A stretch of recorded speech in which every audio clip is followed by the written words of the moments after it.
Hello, everybody. Dennis Prager here, coming to you from Seattle, Washington. All right, spoke last night. It's a wonderful church here. I'll mention it later, and we're going to put up the video of the pastor interviewing me. It'll fascinate you, I think.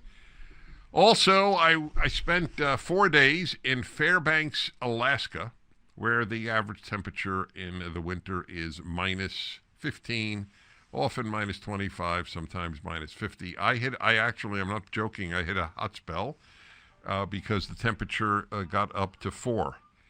So I didn't experience what I really wanted to. And I also missed the northern lights. If you don't know about that, it is one of the phenomena of nature that people strive to see in the Arctic areas, very northern areas in the winter. 4 nights in a row, it didn't show up. And that's why the French have a saying, c'est la vie. Anyway, welcome to the show, everybody. Dennis Prager with you. And Donald Trump won another resounding victory. And this was in South Carolina, which is Nikki Haley's state. Nobody is surprised. The question that needs to be addressed is, will he win? And of course, there's no way to know. That's obvious.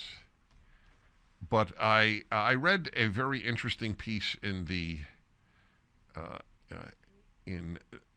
Wall Street Journal on this issue, and I'd like to just offer you some thoughts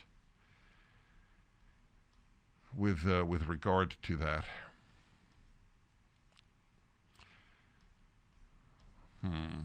Okay, let's see here. Sorry, folks. When you're on the road, there's a lot more to do. It's a very important series of questions with regard to the victory. Then I have the terrible murder of this precious young woman in Virginia by an illegal immigrant. But I'm first here. In South Carolina, this is Wall Street Journal. 16% of Republicans in the GOP primary said they would be so disappointed if Trump were the nominee they wouldn't back him in November. A potentially dangerous signal that he could have trouble rallying his party behind him. That compared with about 20% of Republicans in New Hampshire's primary and 15% of Iowa who said they wouldn't back Trump in the general election.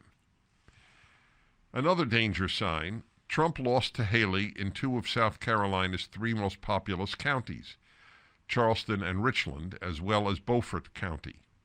Those are the only counties in the state in which residents with a college degree make up 40% or more of the adult population. Trump also lost among voters with postgraduate degrees, typically professional class workers, and he lost among voters with a yearly household income of $100,000 or more. So I have railed against Republicans who won't vote for Trump, the never-Trumpers, for 5 years now. To think that the Democrats will do more good for the country than a Trump administration is in the face of his having been president for 4 years, is 100% irrational. It is based on a feeling of revulsion at his behavior, which, by the way, I do understand. But every human is a package. And the Trump package versus any Democrat package, how could you be never Trump? I'll have more on that and about the poor young woman who was murdered. For the full episode of the Dennis Prager Show, go to pragertopia.com, sign up, and become a full member.